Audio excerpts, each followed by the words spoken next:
It is reported from Abi Kabsha al-Anmari radiyallahu ta'ala anhu that he had Rasulullah sallallahu alayhi wa sallam saying, ثلاث أقسم عليهن. 3 things I take an oath upon them. Meaning, Rasulullah sallallahu alayhi wa sallam is informing about 3 things يؤكدهن بالقسم. He is emphasizing them with an oath. Thereafter he said, وَأُحَدِّثُكُمْ حَدِيثًا فَاحْفَظُوهُ. And I am going to tell you a hadith, so remember it. Ulama says that this is just to emphasize on the importance of what he is going to say. Some say بل هو إخبار عن أهمية حديث آخر غير الذي يقسم عليه. Rather it is to inform regarding the importance of another hadith, not the one on which he is taking an oath.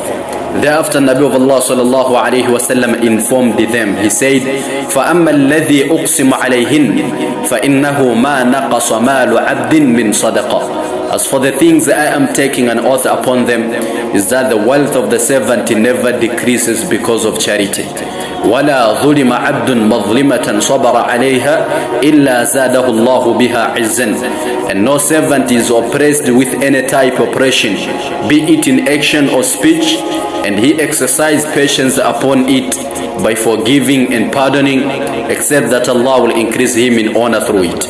وَلَا فَتَحَ عَبْدٌ بَابَ مَسْأَلَةٍ إِلَّا فَتَحَ اللَّهُ عَلَيْهِ بَابَ فَقْرٍ. And no servant opens the door of asking, meaning بأن يمد يده ويسأل الناس في غير حاجة أو ضرورة. He stretches his hands asking people without any need and necessity, except that Allah will open for him a door of poverty. وَأَمَّا الَّذِي أُحَدِّثُكُمْ فَاحْفَظُوهُ. For what I am going to tell you, so remember it.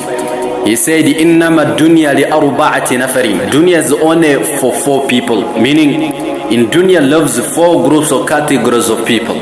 عبد رزقه الله مالا وعلما فهو يتقي فيه ربه ويصل رحمه ويعمل لله فيه بحقه.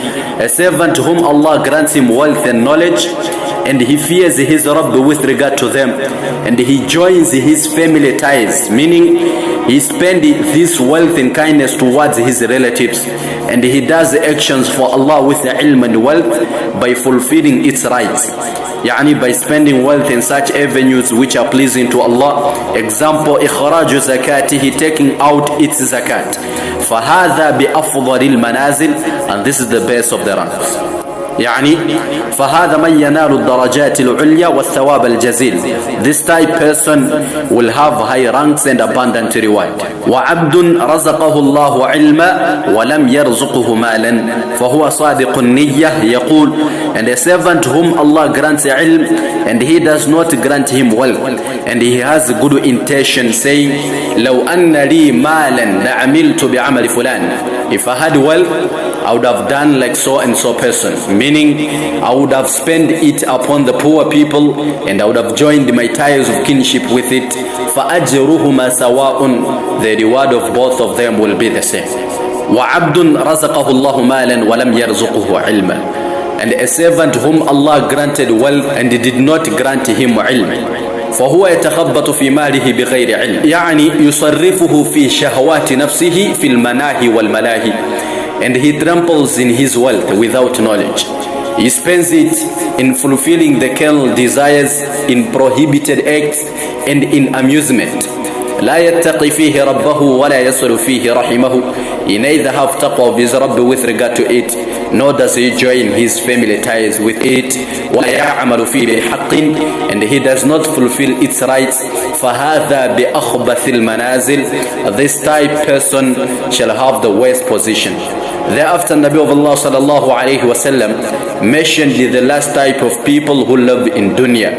وَعَبْدٌ لَمْ يَرْزُقُهُ اللَّهُ مَالًا وَلَا عِلْمًا فَهُوَ يَقُولُ لَوْ أَنَّ لِي مَالًا لَعَمِلْتُ فِيهِ بِعَمَلِ فُلَانٍ فَهُوَ نِيَّتُهُ. And a servant whom Allah did not grant him wealth and knowledge, and he says, if I had wealth, I would have carried out the action of so and so person, meaning from evil. So with this evil intention, he will be taken to task. وَوِزْرُهُمَا سَوَاءٌ. And their burden will be the same. May Allah make us those people who possesses ilm and wealth and fulfills the rights of these two. Allahumma ameen.